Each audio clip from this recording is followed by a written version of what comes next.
Whenever we had to assemble prototypes in the past, it was kind of a tedious process because the design software we used previously, it wasn't really good. It wasn't that easy to use. We exported the files and used some online tool to convert it to some HTML file, which then would kind of show you which parts go where, but it wasn't really good. So with Altium 365's assembly assistant, it became really easy, right?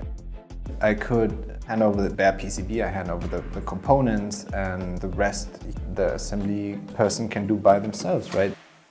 Basically, you start with the first component and it tells you exactly where to go. You place the component, and when you're done, check it, try this. Assembly assistant will skip to the next part and tells you exactly where they go. So it makes the assembly a lot easier and quicker.